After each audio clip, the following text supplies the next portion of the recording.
Olá pessoal, sejam todos muito bem-vindos. Eu sou André Alessi, faço parte do time de Wealth Planning aqui do BTG Pactual e hoje para falar sobre a declaração do imposto de renda a ser entregue agora no ano de 2025.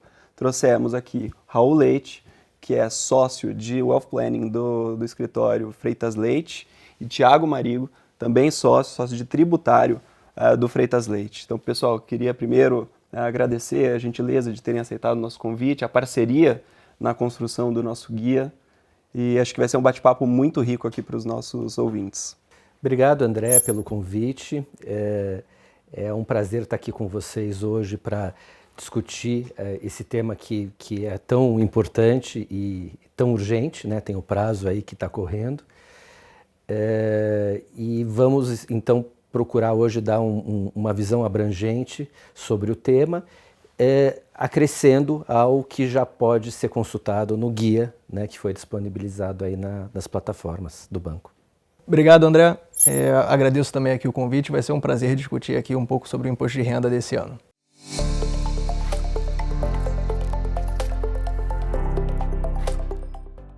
E bom, pessoal, esse ano então nós fizemos aí, em conjunto com o Freitas Leite, o nosso guia para a declaração do imposto de renda. Ele já está disponível no portal, junto ali com o informe de rendimentos, que vai ser, acho que, a base aí, fundamental para uma boa parte da declaração do imposto de renda dos nossos clientes. E acho que, pessoal, para a gente começar aqui o bate-papo, acho que puxar um pouco do geral da declaração do imposto de renda mesmo. Então a gente teve alguma novidade muito relevante esse ano. Vamos deixar a parte de offshore mais para frente, porque acho que aí a gente vai ter bastante o que falar. Mas pensando nas outras partes aí da declaração do imposto de renda, vocês veem muitas mudanças do ano passado para esse? Então, André, praticamente nenhuma. Tá? A grande mudança ficou a cargo da tributação offshore, como você já mencionou, mas fora isso, só mudanças bem mínimas mesmo. Por exemplo, alguns códigos para declaração de alguns ativos foram atualizados, também alguns códigos para declarar rendimentos também foram alterados. Tirando isso, algumas informações não são mais necessárias, por exemplo, título de eleitor, que era sempre exigido, agora não é mais, mas nada de muito fundamental mesmo, né? E para você, Raul, alguma novidade aí que vale a pena ser lembrada para os... Como o Thiago colocou, não tem grandes novidades, né? Um ponto que acho que vale a pena a lembrança é para aquelas pessoas, para aqueles contribuintes que optaram por fazer a atualização dos bens dos ativos imobiliários no final do ano passado, é importante que eles então registrem esses valores atualizados na sua declaração de imposto de renda. Não, perfeito. E pessoal, quando a gente pensa assim, aquele cenário geral, quem são os contribuintes que estão obrigados a entregar a declaração do imposto de renda? E acho que vale a pena até falar um pouco sobre o prazo, né? Sim. Bom, as hipóteses de obrigatoriedade também não mudaram, alguns valores eles são atualizados ano a ano, mas basicamente só para citar alguns, né, porque são muitos os exemplos, por exemplo, pessoas que receberam rendimentos tributáveis no ano acima de R$ 33.800 aproximadamente, pessoas que tiveram rendimentos isentos ou tributados exclusivamente na fonte acima de R$ 200.000, ou pessoas com patrimônio acima de R$ 800.000, são algumas das pessoas que são obrigadas a apresentar a declaração de imposto de renda. Existem outras situações também de obrigatoriedade, mas elas podem ser conferidas, por exemplo, no nosso guia do IR. Perfeito. E pessoal, eu acho que a gente tem uma base importante de clientes que estão pensando em dar a saída definitiva aqui do país.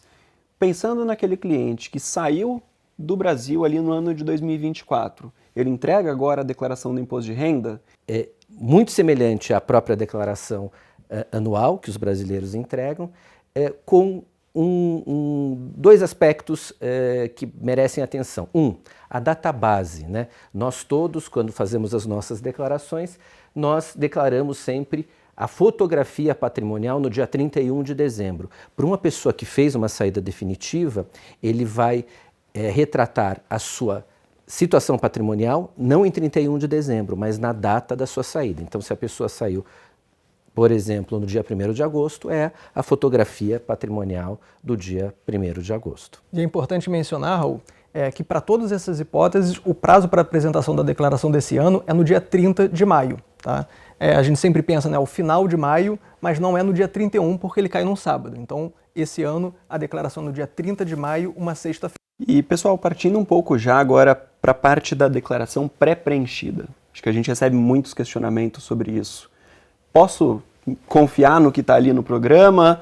Não preciso nem olhar? Ou não? Vale dar uma olhada no detalhe? Se eu tiver um comprovante, eventualmente, que está divergente da informação que consta ali na declaração do imposto de renda, qual que eu preciso seguir? André, essa é uma ótima pergunta. A declaração pré-preenchida é um ótimo instrumento, né, um facilitador que a Receita Federal colocou à disposição do contribuinte, mas ela não pode ser tomada como absoluta e nem como o único instrumento necessário para preencher a sua declaração de imposto de renda. É importante conferir, tá, todas as informações que vêm nessa declaração pré-preenchida. É normal, tá, que venham com erros, tá? Então é extremamente importante que o contribuinte verifique junto aos seus informes de rendimento se aquelas declarações estão batendo efetivamente ou não. Se não estiverem, o melhor é você seguir o que está no seu informe de rendimentos, tá? Porque erros podem acontecer. E pessoal, pensando, né, o Thiago comentou sobre o prazo. Então, eventualmente, aí um cliente ou um contribuinte que perca o prazo da declaração, não entregou até o dia 30 de maio. O que acontece com essa pessoa? Tem aplicação de multa? Em que cenário que ela fica? E como que ela faz para arrumar, né, essa foto? Tá bom. Bom, a pessoa que entrega com atraso, ela fica sujeita a uma multa sim. Tá? Essa multa ela é de 1% do valor apurado do imposto, tá? E ela tem um limite mínimo e um limite máximo. O limite mínimo é de aproximadamente R$ 165 e o limite máximo é de 20% do imposto apurado. E aqui é bom lembrar que o imposto que serve de base de cálculo para essa multa, ele não é um imposto que é devido no momento da declaração, e sim um apurado. Então, muitas vezes o contribuinte até tem uma restituição a receber, porque boa parte do imposto que ele tem a pagar já é retido na fonte, mas a multa vai ser com 1% ao mês sobre o valor do imposto apurado. Tá? Então, o que a gente enfatiza muito é apresentem a declaração dentro do prazo.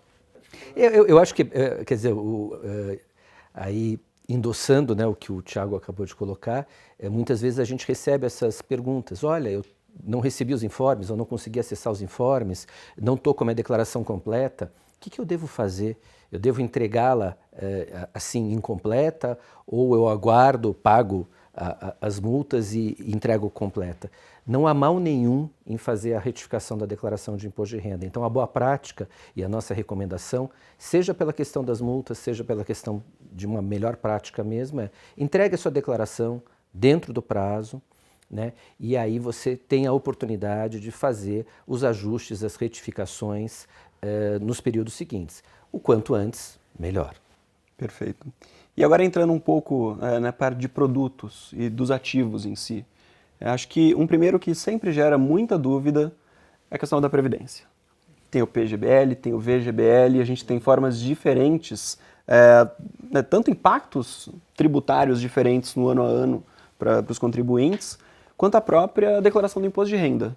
Né? Então, quando a gente pensa no PGBL, que é aquele, né, só para dar um passo atrás, colocar todos na mesma página, a gente consegue aí, deduzir até 12% da nossa renda bruta tributável quando a gente faz o aporte ali no PGBL. E então é uma ferramenta que muitos clientes, muitos contribuintes acabam se utilizando, buscando o diferimento da tributação. Né? Mas como que isso vai ser replicado na declaração do imposto de renda? Quando a gente pensa primeiro no PGBL, depois a gente parte para o VGBL. Ô André, essa é uma pergunta muito boa, porque o PGBL, assim como o VGBL, embora sejam produtos razoavelmente parecidos, eles são declarados de forma muito diferente no imposto de renda. Né? O PGBL, né, que você mencionou primeiro, ele tem uma dedução, né, ele gera uma dedução de até 12% dos rendimentos tributáveis daquele contribuinte. Então ele é muito utilizado por quem tem rendimentos tributáveis ao longo do ano. E a forma de declarar o PGBL primeiro, você declara apenas o valor que é aportado no plano, tá? O que vem dentro da carta de contribuição. Esse valor ele é declarado dentro da ficha específica de pagamentos efetuados, tá? Que é a mesma ficha onde são declarados, por exemplo, as despesas médicas. Tá? E ali dentro daquela ficha existe um item específico, que é o item 36, que é de previdência complementar, e lá deve ser informado o valor das contribuições do PGBL, ou seja, se informa apenas o valor que foi pago para o plano, mas nada entra na ficha de bens e direitos, ou seja, o saldo que está lá aportado e que é atualizado, isso não entra em lugar nenhum da declaração, é apenas mesmo na parte de pagamentos efetuados e o próprio programa já faz o cálculo da dedução do imposto devido. Então o contribuinte não precisa se preocupar com muita coisa, é só ir lá na ficha específica, lançar os valores e o programa já vai fazer o cálculo do imposto também. O que é bem diferente do VGBL, né? Porque quando a gente olha o VGBL, diferente ali de fazer o registro na aba de pagamentos, a gente já parte para a parte de bens e direitos, né, Tiago? Então... Exatamente. O VGBL ele tem uma lógica totalmente diferente, né? O VGBL você não informa nada nessa ficha de pagamentos efetuados e informa apenas o valor dos aportes que são feitos, e aí os valores históricos e acumulados dentro da ficha de bens e direitos. Tá? E esse valor que vai ser informado é aquele que vem no seu informe de rendimentos. Tá? Então não tem muita dificuldade também para o contribuinte preencher. E é importante mencionar que esse valor é o saldo histórico do que foi aplicado, e não o valor atualizado. Então muita gente também tem dúvida, fala, mas eu tenho mais no meu VGBL. Na verdade é porque ali está o somatório histórico de todos os aportes que foram realizados. Pessoal, agora partindo um pouco para o mundo da renda variável. Então vamos falar primeiro aí FII, FIAGRO. Acho que algo que a gente também recebe com uma certa frequência de dúvida e a isenção dos 20 mil? Posso me utilizar no contexto de uma venda ali de cotas de um FII ou não? Tá. Essa é uma dúvida muito comum mesmo, e não, essa isenção ela não se aplica para venda de cotas de fundo imobiliário ou de FIAGRO, ela é específica para a negociação de ações e no mercado à vista. Então, FII não tem essa isenção dos 20 mil reais. Agora, um ponto de atenção, André, é a questão dos ETFs de ações, né? Intuitivamente, muitas pessoas acreditam que essa isenção também vale para os ETFs, mas é preciso estar atento que não vale. É isso mesmo. E quando eventualmente ali vendi uma posição em FII, eu vou ter o dedo duro, aquele 0,005% aplicável sobre o valor da venda ou não? Como que funciona isso quando a gente fala de FIIs? O FII ele tem sim esse imposto dedo duro, né? Por que é dedo duro? Né? Como você falou, é uma alíquota bem baixinha, 0,005%. Mas ele é chamado de dedo duro porque a instituição, né, financeira ela é obrigada a fazer a retenção desse imposto e informar para a Receita Federal. Então, se você opera em bolsa, seja com fundos imobiliários, FIAGRO ou ações, a Receita Federal tem essa informação porque ela sabe que foi retido um imposto ali no seu nome. Então, para FII e para FIAGRO também tem esse imposto de dedo duro. E aqui vale lembrar, pessoal, que esse dedo duro que a gente está falando é no contexto da alienação de cotas. Então, vendi uma posição, aí a gente começa a falar nessa tributação. Porque os dividendos, respeitadas algumas regras, né, os dividendos distribuídos ali pelo FII, eles não estão sujeitos à tributação. E é importante aí, acrescentando ao comentário do Thiago, lembrar que um dos erros mais comuns que a gente encontra, André, é que as pessoas acabam não declarando os rendimentos. O fato do rendimento ser isento não te desobriga da declaração. E mais, né, quando eu tenho a isenção, ela se refere aos rendimentos. Os ganhos de capital, que são justamente as operações, né, de venda dessas posições, elas estão sujeitas a um ganho de capital, a uma alíquota de 20%. Então, os fundos imobiliários, né, eles merecem aí um cuidado específico por conta de suas particularidades. E agora, partindo um pouco para o mercado de ações. Então, Thiago, você comentou sobre a questão dos 20 mil reais, mas já pensando aí nas últimas atualizações legislativas que a gente teve, a 14754, que é aquela regra, aquela lei de tributação dos fundos exclusivos, tributação dos offshore, ela trouxe alguma novidade para as ações ou não? Então, André, para as ações não. Tá? Tudo continua como sempre esteve, tá? Inclusive a mecânica de declaração, né? Existe uma ficha específica para a renda variável que deve ser preenchida para quem operou nesse mercado e ela é diferente também, a gente acabou de falar do FII e FIAGRO, existe uma ficha específica só para FII e FIAGRO, toda essa mecânica continua a mesma, tá? A Lei 14754 mudou muita coisa, né, na tributação de produtos financeiros, mas a parte de renda variável continua a mesma. E se eventualmente tive um prejuízo ali num determinado ano, consigo carregar para os anos subsequentes? Tem algum prazo para eu me utilizar desse prejuízo quando a gente pensa num prejuízo em ações ou não? Esse prejuízo ele pode ser utilizado sim, tá? Tanto prejuízo com operações de FII, FIAGRO, quanto prejuízo com ações. E ele não tem um prazo para ser utilizado, tá? Você pode carregar esse prejuízo ad eterno, inclusive de um exercício para o outro, tá? De um ano para o outro. É bom notar, né, que embora você possa carregar esse prejuízo, ele não é atualizado. Então, o valor do prejuízo ele é sempre histórico. E como que isso é operacionalizado? Né? Como que você pode aproveitar esse prejuízo? Dentro da declaração, né, tem uma ficha específica para renda variável ou para FII e FIAGRO, e lá você tem que detalhar todas as operações mês a mês, tá? E lá aceitam elementos positivos, para quando você tem um ganho, e negativos. Quando você tem um resultado negativo em um mês, o próprio programa já carrega esse prejuízo para os meses seguintes e faz as compensações quando você tem lucros em exercícios futuros. Então, o próprio programa já faz esse cálculo para você. Mas é importante notar que se você tiver prejuízos do ano anterior, o programa não pega isso automaticamente. Então, você tem que ir lá na sua ficha de rendimentos variáveis, vai na aba de janeiro e lá você vai poder editar um campo que é para prejuízos a compensar de prejuízos passados. Lá você tem que colocar o saldo do seu prejuízo, né, que você tinha do ano anterior, e aí sim o programa já vai carregar dali para frente, né, de janeiro para frente, esse prejuízo para você utilizar nas suas nas operações sequentes dos outros meses. E é importante a gente guardar todos os comprovantes, né, Tiago? É muito importante guardar todos os comprovantes, isso fica a cargo do contribuinte, tá? Esses comprovantes eles têm que ser guardados por aí pelo menos 5 anos, tá?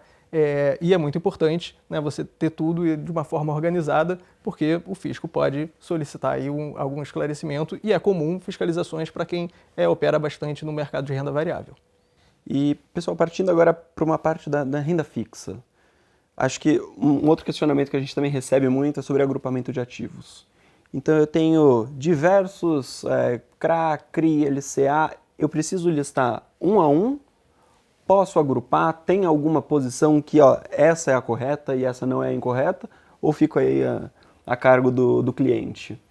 É um ótimo ponto, porque justamente como a gente estava falando, com esse aumento desta oferta de produtos e de espécies, também a gente vê um aumento da quantidade de páginas das declarações de imposto de renda, né?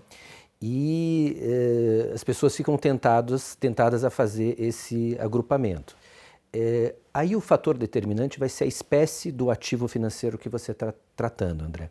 Quando a gente estiver falando, por exemplo, produtos de renda fixa, mais especificamente fundos, né, de renda fixa ou de multimercado, é exigida a inserção do número do CNPJ do fundo na declaração, na ficha de declaração de bens. Portanto, você precisa individualizar. Quando você estiver falando, por exemplo, de incentivadas, de uma maneira geral, você vai, ao invés de inserir o CNPJ do emissor, você vai inserir o CNPJ da instituição financeira, do custodiante. E isso permite, dentro de uma mesma instituição financeira, que você faça aquele grupamento daqueles ativos. Nada impede, porém, que você também individualize e lance um a um. Nesse aspecto não há problema algum. A gente acaba vendo também a figura do agrupamento, muito comum em obras de arte, joias e tapetes, coisas desse gênero, que muitos contribuintes acabam agrupando e lançando num único item de sua declaração. Agora, se a gente estivesse falando de renda variável, então eu tenho diversas ações. Faz sentido ou aí já é um caminho que... Aí você tem que... É a regra da individualização, André, porque você precisa especificar o CNPJ da companhia, né? E aí, então, individualize até para você poder ter um controle e um pró-memória maior das movimentações que você teve naquele ativo e da própria determinação do custo médio ponderado daquele ativo. Perfeito. E, pessoal, quando a gente pensa em doações agora, então acho que assim, a gente está falando de declaração do imposto de renda, talvez doação não necessariamente seja a primeira coisa que vem em mente. Mas acho que é importante a gente falar sobre isso também, né? Porque quando a gente pensa em até fluxo de caixa, então aquela fechar as contas dentro da declaração do imposto de renda, doações acabam entrando muito nessa conta. Mas eu preciso declarar que eu fiz uma doação? Isso é obrigatório? Ou eu posso falar, não, olha, a doação está sujeita apenas ao ITCMD, então não precisa constar na minha declaração do imposto de renda. Como que fica isso? É muito importante, as doações elas têm que entrar sim no seu imposto de renda, tá? E a gente tem que lembrar, né, as doações elas estão sujeitas a um tributo, que é o tributo estadual, né, o ITCMD, mas isso não faz com que elas não tenham que ser declaradas no imposto de renda. E como você falou, né, é muito importante declarar isso no imposto de renda justamente para você justificar um aumento patrimonial. Né? Uma pessoa que recebe uma doação, ela tem um crescimento patrimonial e a Receita Federal ela quer saber, né, de onde veio esse aumento patrimonial. Por isso, elas são informadas sim na declaração de imposto de renda. E existem campos específicos para isso, tá? Para quem está fazendo a doação, existe uma ficha específica de doações efetuadas. Tá? Então, o contribuinte que é o doador, ele tem que preencher essa ficha, identificar quem é o donatário, falar ali o valor que foi feita essa doação e, em contrapartida, o donatário, né, aquele que recebeu a doação, também precisa incluir esse valor na sua declaração. Mas ela vai incluir numa ficha diferente. Né? Para quem recebeu a doação, ela é informada na ficha de rendimentos isentos e não tributáveis. Né? Quem é residente do Brasil recebe uma doação, não está sujeito ao imposto de renda sobre o valor dessa doação, mas ele precisa ser informado lá como um rendimento isento e não tributado, também identificando quem é o doador daquele valor.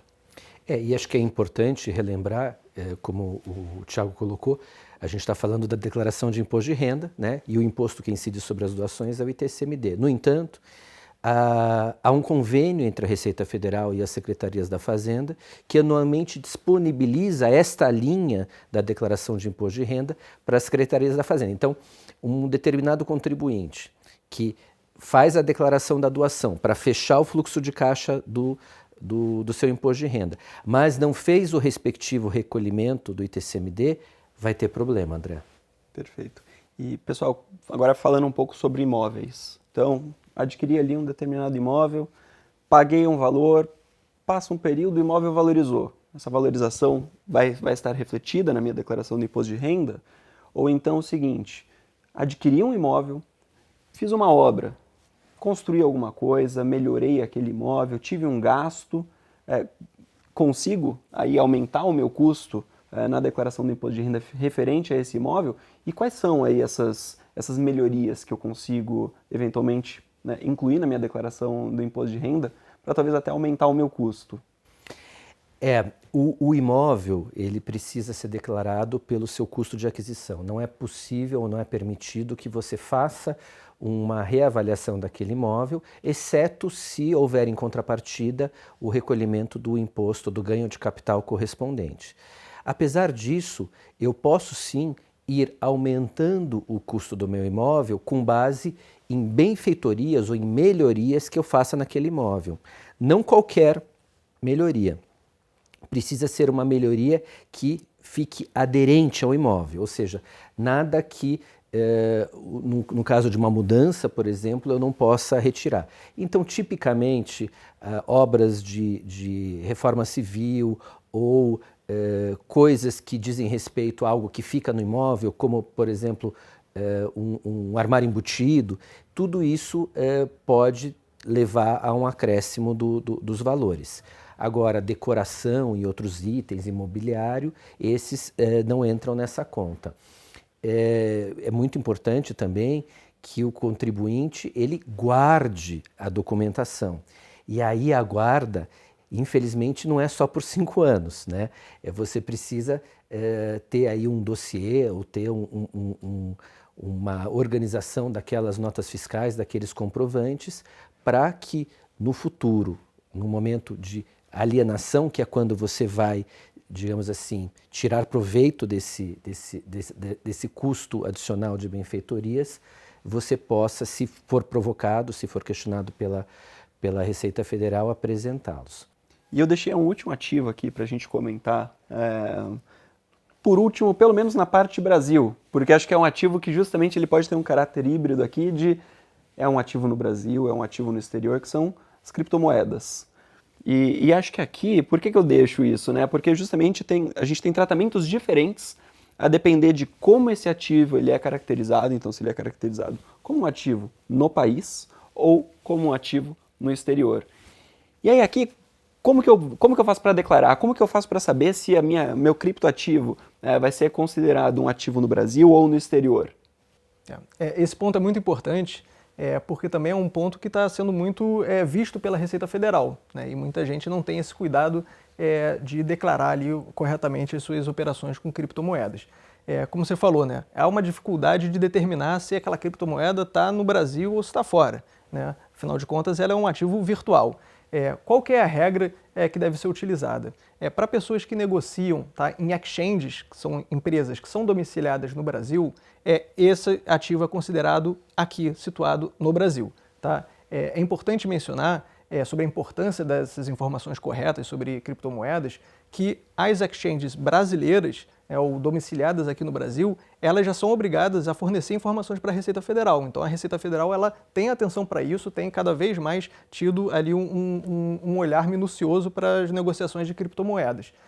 Inclusive isso consta de um dos relatórios de fiscalização anual da Receita Federal, mostrando que esse é um ponto de atenção muito grande. Portanto, é essencial ter bastante cuidado na declaração das operações com criptomoedas. E como eu mencionei, exchange brasileira, você tem ali um ativo brasileiro que está sujeito a regras de ganho de capital como de outras operações com ativos no Brasil, né? Aquela tributação que você tem que pagar o imposto até o mês seguinte ou da operação, e essa é a regra para essas criptomoedas que são mantidas em exchanges no Brasil. E vale notar, pessoal, que se eventualmente a sua criptomoeda for caracterizada como um ativo no Brasil, a gente pode se utilizar daquela isenção de até R$35 mil por mês de venda, e a gente está falando do valor da venda, não o valor do ganho, mas que é uma realidade que a gente já não consegue se utilizar quando a gente fala de aplicações financeiras no exterior.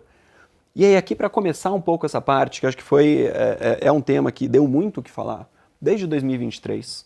A gente veio discutindo com muitos clientes isso desde quando veio a MP, depois quando veio a Lei 14.754 e começou a valer a partir ali do ano de 2024.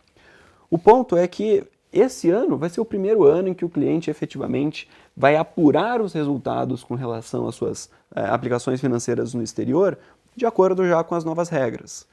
Então aqui, só para a gente dar esse passinho para trás, como que vai funcionar essa tributação de aplicações financeiras no exterior? A gente já está sentindo bastante o impacto, né, dessa novidade, né, André? Então, só para fazer uma recapitulação um pouco rápida, essa nova lei, a 14.754, né, que foi editada no finalzinho lá de 2023, já está valendo em 2024, então alguns efeitos dela, né, a gente já foi sentindo ao longo do ano, mas ela trouxe essa reforma da tributação dos ativos offshore, né? E dentro desse contexto da reforma, ela teve um elemento de simplificação muito importante, que foi unificar a data de recolhimento, né, dos rendimentos. Então, diferentemente do que a gente tinha no passado, houve essa unificação, estabelecendo que todos os rendimentos que forem verificados desses ativos offshore vão ser apurados e recolhidos agora, junto com a entrega da declaração de imposto de renda e dentro do prazo, né, máximo da declaração, que é 30 de maio. E aí já deixamos um alerta para o pessoal mais tranquilo, né, que acaba deixando para a última hora, e a gente vê as próprias estatísticas da Receita Federal, não é pouca gente, que desta vez, além de você ter que entregar a sua declaração de imposto de renda, você vai ter que recolher um DARF, né? E você precisa estar preparado sob o ponto de vista de caixa, de disponibilidade de caixa, para fazer esse pagamento. Agora, esse novo mundo, né, ele estabeleceu basicamente duas grandes classificações. Você tem as aplicações financeiras, que é um critério bastante largo, bastante abrangente, que, como a gente viu, inclui criptomoedas, inclui ativos financeiros, inclui créditos, inclui previdência privada no exterior. E você tem o conceito das entidades controladas, que são as famosas offshore, né? No caso das entidades controladas, das offshores, você vai ter um regime de tributação automática, de tributação anual automática. Então, os contribuintes, aqueles que têm as offshores, eles vão fazer o levantamento dos balanços dessas empresas, vão apurar o resultado em 31 de dezembro, vão pegar este lucro, este resultado, converter para reais aplicando a PETAX do dia 31 de dezembro e vão fazer o recolhimento do imposto agora. E o impacto dessas novas regras, né, que são a grande novidade dessa declaração de imposto de renda, né? A gente esperava, né, que poderiam vir uma ficha nova só para incluir esses rendimentos, algumas informações mais detalhadas, mas não foi esse modelo que a Receita Federal acabou optando, né? Ela veio muito mais simples, a forma de declarar, e de uma forma que a gente, pelo menos eu, não esperava, né?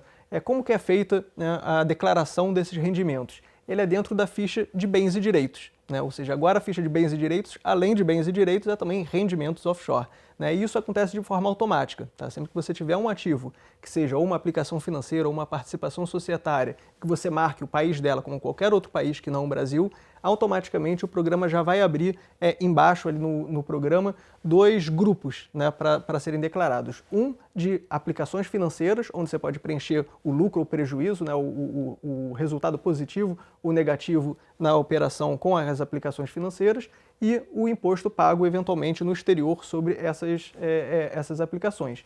E também logo ao lado já aparece também um quadro para lucros e dividendos, ou seja, o programa ele não distingue se aquele ativo ele vai estar sujeito a uma tributação como uma aplicação financeira no exterior ou como uma empresa controlada.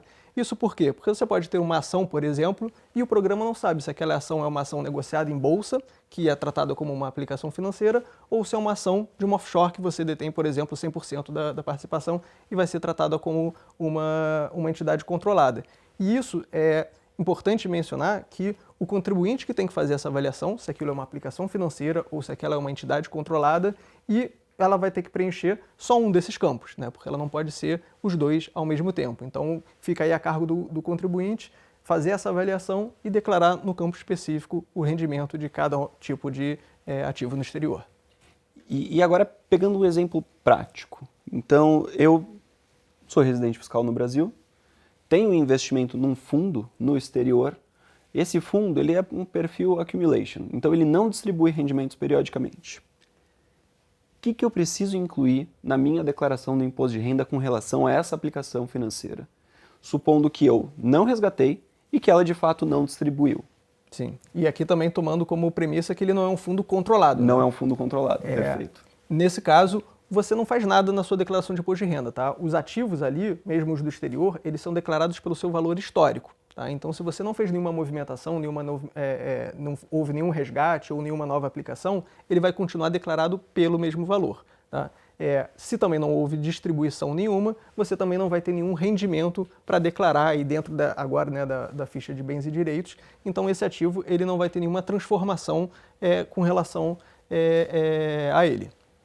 E se eventualmente é um ativo que eu recebi juros, por exemplo, tem uma aplicação financeira no exterior, um bond, por exemplo, esse bond me pagou um cupom.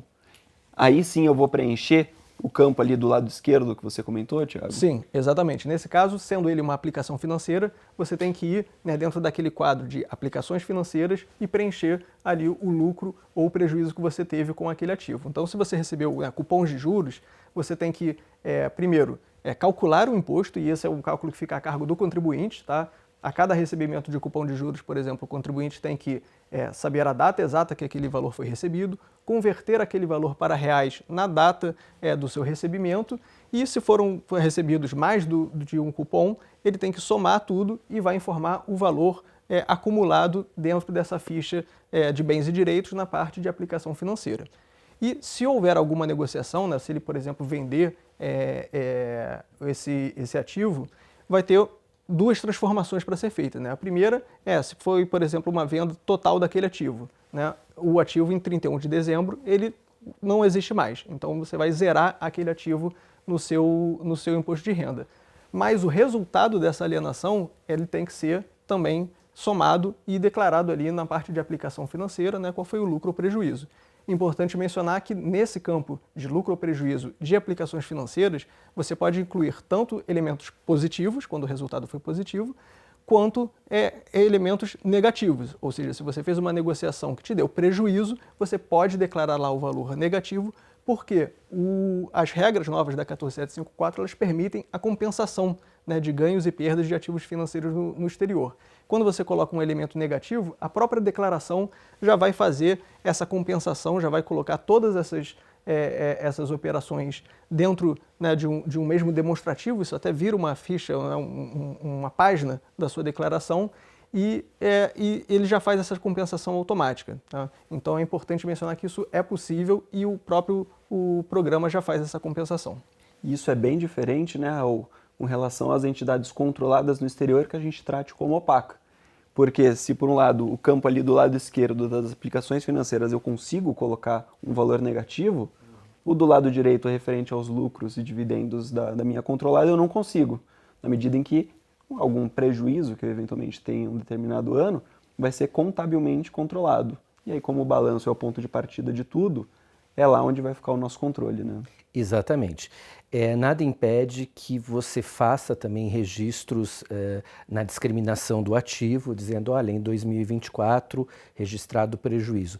Esse registro, André, é muito mais, digamos, um lembrete para o próprio contribuinte, né? E nós também não sabemos como que o programa mesmo vai avançar, né? É possível, e já tem gente até cogitando, que no programa de 2026, ano base 25, alguma coisa nesse sentido seja contemplada.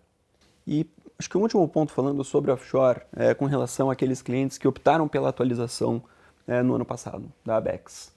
Então, vamos pensar, porque o caso de um cliente que ele tem uma entidade controlada no exterior, atualizou e registrou no ano passado uma linha referente a um crédito de um dividendo, um crédito do lucro, né, de períodos anteriores, ali até 31/12 de 2023.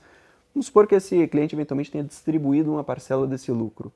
Qual que vai ser a mecânica agora na declaração do imposto de renda de 2025 referente ao ano de 2024? Esse contribuinte, ele já fez e já refletiu esse movimento no exercício passado, né? Então, os ativos já estão pelo valor atualizado.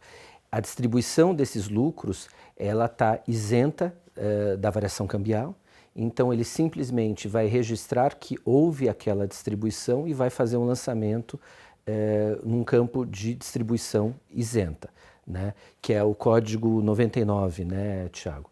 Então, é muito simples, é muito fácil para esse cliente. O que nos leva também, André, a uma lembrança ou a um alerta de que o contribuinte tenha uma disciplina muito grande em se tratando da preparação do balanço, né, e dos registros, não apenas dos documentos contábeis, mas dos documentos societários, ou seja, essas distribuições elas têm que estar amparadas por atas que especifiquem claramente a que dividendo ela está se referindo, né? Se é um dividendo do exercício, se é um dividendo de um exercício anterior, né? Em alguns casos você vai ter os contribuintes que aderiram à atualização e, portanto, podem acessar esses lucros sem pagar um imposto adicional, e você vai ter os contribuintes que não fizeram atualização e vão estar acessando os lucros anteriores que estão protegidos pelo diferimento, né, mas que uma vez que você faça a distribuição vai ter a incidência do tributo pela alíquota nova, pela regra dos 15%. É importante mencionar também que o programa ele faz toda essa apuração dos rendimentos offshore de uma forma automática, ou seja, as aplicações financeiras, os elementos positivos e negativos, ela vai compensar e já vai te dar ali o imposto que deve ser pago ao final dessas compensações. E, inclusive, o programa ele faz a compensação também com o imposto que é devido em relação aos seus rendimentos aqui no Brasil, né? Portanto, se você tem um imposto a pagar relativo às suas operações offshore, mas aqui no Brasil você teria um imposto a restituir, o próprio programa já faz essa compensação e te pede para pagar só a diferença. É um facilitador, né? Isso não está expressamente na norma, mas a Receita Federal achou por bem, em vez de exigir um pagamento para depois restituir, já faz ali no programa o cálculo para o contribuinte pagar só a diferença. Isso é uma coisa positiva que veio aí nesse programa. Partindo aqui para os nossos recados finais, então, primeiro, agradecer Tiago, Raul, gentileza de terem comparecido aqui para a gente fazer esse bate-papo, a parceria na construção do nosso guia, que acho que ficou um material muito legal, ficou um material muito direto, com exemplos super práticos e que certamente vão ajudar os nossos clientes na difícil tarefa que pode ser a elaboração de uma declaração do imposto de renda. E pessoal, acho que recados importantes aqui. Então, sempre observar o informe de rendimentos, avaliar se todas as informações foram devidamente refletidas na sua declaração do imposto de renda, para evitar cair na malha fina, né? A gente tem um cruzamento de informações hoje em dia da Receita Federal, que qualquer detalhe pode ser uma razão para você cair na malha fina e ter um trabalho ainda maior lá na frente. Então esse é um primeiro recado importante. E o segundo, a gente já mencionou aí ao longo da nossa conversa, mas é guardar os comprovantes. E aqui são os comprovantes das operações, são os comprovantes de despesas médicas, são os comprovantes... Com relação ao imóvel, a gente precisa guardar até por um prazo um pouco maior, mas é muito importante que a gente tenha um fundamento para, eventualmente, se necessário, demonstrar para as autoridades fiscais que eu efetivamente tive aquele gasto, que eu efetivamente paguei, que eu efetivamente recebi um determinado valor ali numa transação, numa venda de ações, etc. Então, muito importante a gente guardar os comprovantes todos em uma pasta fácil, junto ali de toda a parte da declaração do imposto de renda com informes, etc. Bom, pessoal, de novo, queria agradecer o Thiago, o Raul, por essa parceria que a gente construiu aí ao longo desses últimos tempos. E acho que, enfim, acho que o pessoal certamente aproveitou muito o nosso guia. Obrigado. Consultem o guia e, para casos específicos, é claro, consultem também os especialistas na área de contabilidade, na área de direito tributário. Mas foi muito bacana aqui estar com vocês dentro dessa parceria e fazendo aí as contribuições. Obrigado, André. Foi um prazer participar aqui desse vídeo e, como já mencionado, né, é importante ter atenção, né, para nenhum cruzamento de dados gerar uma malha fina e atenção ao prazo, claro, e como o Raul falou, né, qualquer necessidade aí de uma atenção específica, né, que se consulte os profissionais da área. Oi, pessoal, e muito obrigado a vocês também por terem nos acompanhado. O time aqui de Wealth Planning está absolutamente à disposição de vocês, tá? Obrigado, um abraço e até a próxima.